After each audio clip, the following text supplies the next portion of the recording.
समर्पित करिए। जो देव अधिदेव महादेव को हम एक लोटा जल चढ़ा रहे हैं, उस लोटे के जल का महत्व आप जब चढ़ाएंगे तब आपको समर्पित होगा, तब आपको मालूम पड़ेगा कि जल की महत्वता क्या है, उस जल की पूर्णता, उस जल का आनंद क्या है।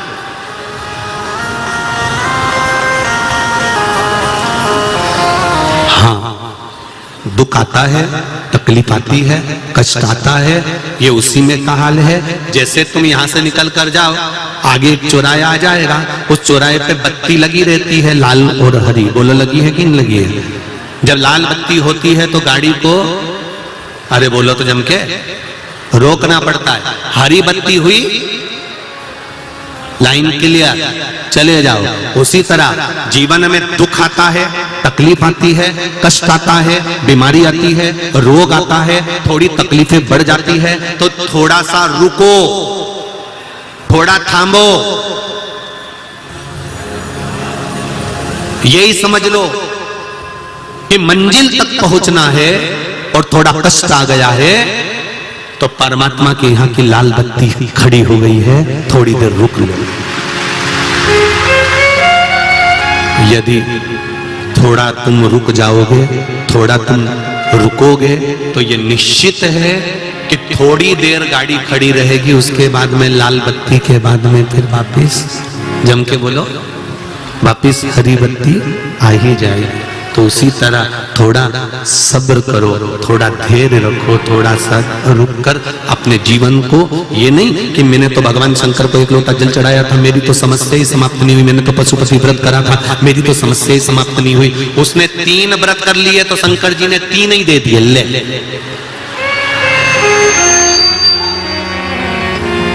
वो कोई साधारण है क्या? मेरा देव अधिदेव महादेव, मेरा शंकर। थोड़ा रुकना पड़ेगा, थोड़ा। अगर दुख है, तकलीफ है, कष्ट है, रोग है, बीमारी है, कोई दुख बड़ा आ गया है, तो थोड़ा सा रुको। हरी बत्ती हो जाए तब गाड़ी को आगे ले जाओ। दुख आ गया है तो थोड़ा सा संभलो। कष्ट आ गया है, थोड़ा संभलो। थोड़ी तकलीफें आ गई हैं, थोड़ा सा संभलो। भटकना मती।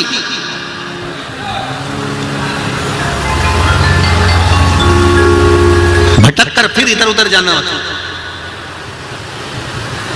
हमें मार्ग प्रशस्त कर लेना।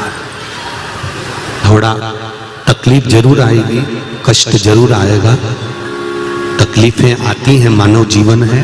पर मैंने तेरे ही भरोसे, ओ बाबा तेरे ही भरोसे, हवा बिच उड़ती जावांगी, बाबा डोर तो छड़ी ना में कटी जावांगी, भोले में तेरी पतन, शंभो में तेरी पतन।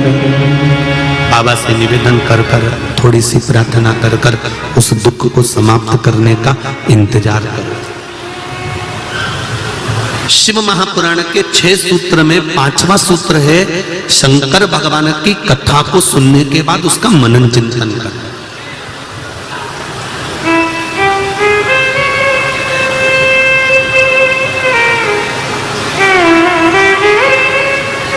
जैसे द्वितीया के चंद्रमा को देखकर कच्चे दूध का छींटा दे देने से, द्वितीया के चंद्रमा को देखकर सफेद पुष्प समर्पित कर देने से, द्वितीया के चंद्रमा को देखकर सफेद चंदन का छींटा दे देने से, उस चंदन को अपने ही हृदय पर लगा लेने से रोग, बीमारी, तकलीफ समाप्त हो जाती है। उसी तरह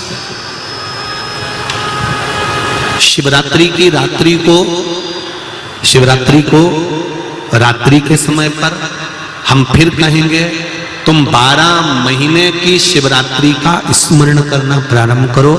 हम आपसे केवल इतना जरूर कहेंगे कि बन सके प्रत्येक शिवरात्रि को थोड़ा सा मिट्टी का शिवलिंग का निर्माण कर कर उसकी पूजन कर कर विसर्जन कर दिया करो, बन सके तो करो। पूरे देश और विदेश में बैठे हुए संपूर्ण सनातनियों को मैं धन्यवाद देना चाहूंगा। आस्था चैनल की टीआरपी से मालूम पड़ा कि 44 करोड़ लोगों ने कल पार्थिव शिवलिंग का पूजन किया।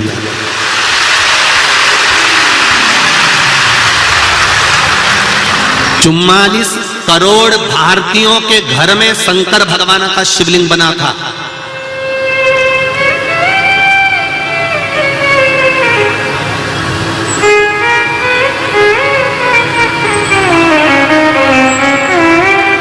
और अभी भी लक्ष्य पूरा नहीं हुआ है, अभी भी लक्ष्य पूरा नहीं हुआ है। 130 में से 30 हटा भी दूं तो भी कम से कम 100 करोड़ शिवलिंग का निर्माण होना चाहिए।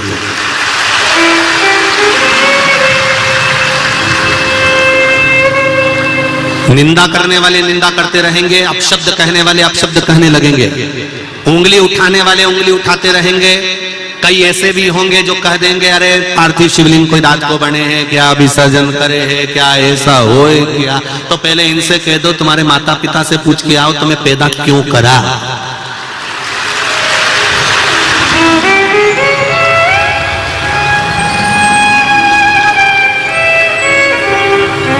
अरे तुम्हें गौरव महसूस होना चाहिए। एक महाराज सोफे पर बैठा था, सारे घरों से उसने शंकर जी को बाहर निकाल दिया, तब एक भी ये धर्म के दलाल आकर नहीं बोले कि शंकर जी को बाहर निकाल दिया। और आज शंकर सबके घरों में पहुंच गया तो लोग उंगली उठाना चालू कर देते हैं कि शिव जी का कोई रात्रि को शिवलिंग बन सकता है। ओ भैया, सनातनी हो, सनातन धर्म अगर आज जाग रहा है, सनातन धर्म अगर आगे बढ़ रहा है, तो सबसे ज्यादा मैं नमन करूंगा मेरे भारत की माताओं को। आपको प्रणाम करता हूं, आपको नमन करता हूं, दंडवत करता हूं, आपको साष्टांग करता हूं।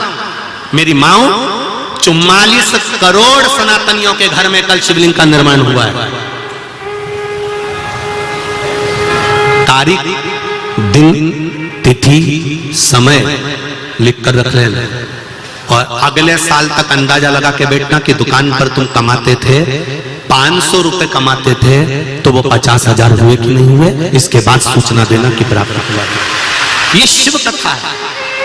यहां पर देवऋषि नारद स्वयं कह रहे हैं कि कथा श्रवण करने के बाद उसका मनन चिंतन होना जरूरी है।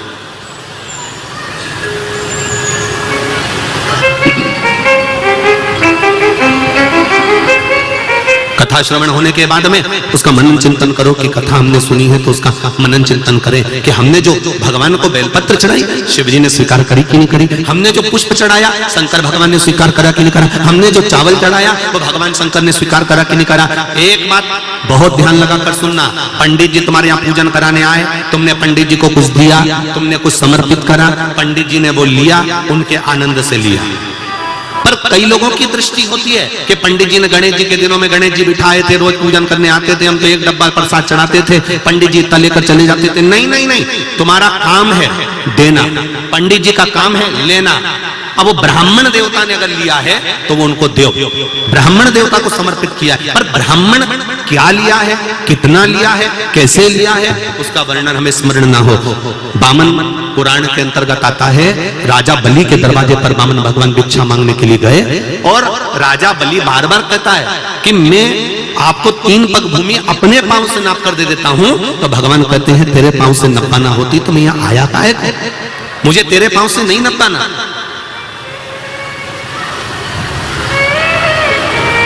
मुझे तुम्हारे पांव से नहीं नपाना, मुझे तो अपने पांव से नापना।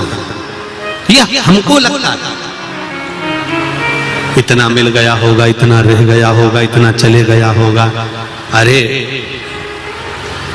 हमने एक चावल का दाना अगर शंकर जी के मंदिर में चढ़ाया है, एक बेलपत्र हमने शिव जी के मंदिर में समर्पित करी है, एक धतूरा हमने शंकर भगवान को चढ़ाया है, एक लोटा जल हमने शंकर भगवान को चढ़ाया है, एक लोटी दूध की हमने शिव जी को समर्पित करी है, तो हमको भूल जाना चाहिए कि हमने शंकर भगवान को क्या दिया। फिर देवादिदेव महादेव आपको क्या देते हैं ये देवादिदेव महादेव ही जान सकते हैं। वो कितना देंगे ये वो जान सकते हैं।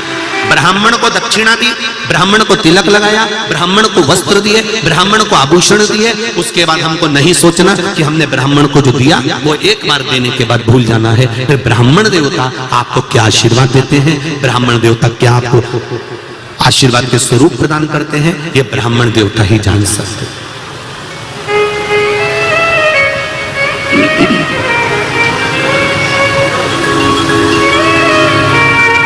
थोड़ा दुख आए, तकलीफ आए, कष्ट आए, थोड़ी रुक लो। स्पीड ब्रेकर देखें, गति अवरोधक। स्पीड ब्रेकर को देखकर अगर स्पीड में ब्रेक नहीं लगाया तो गाड़ी का एक्सीडेंट निश्चित है। कहीं खड्डे में जाकर गिरे पड़े होगे, कहीं जाकर गिर गए होगे, उठ नहीं पाओगे। स्पीड ब्रेकर कहता है कि मुझे देखकर गाड़ी को रोक लीजिए। उसी तरह चलती हुई गाड़ी है, खूब जोरदार जिंदगी जी रहे हो, खूब एंजॉय कर रहे हो, आपका जीवन आप अलमस्त होकर जी रहे हो, पर शिव महापुराण की ये कथा स्पीड ब्रेकर का काम करती है कि थोड़ी देर रुककर शंकर की भक्ति को कर लो, नहीं तो कहीं उछल कर दूर जाकर नहीं फेंका जाओ। अहंकार में, काम में, लोभ में, आसक्ति में, वासना में, तृष्णा में कहीं पड़े ना मिल जाओ।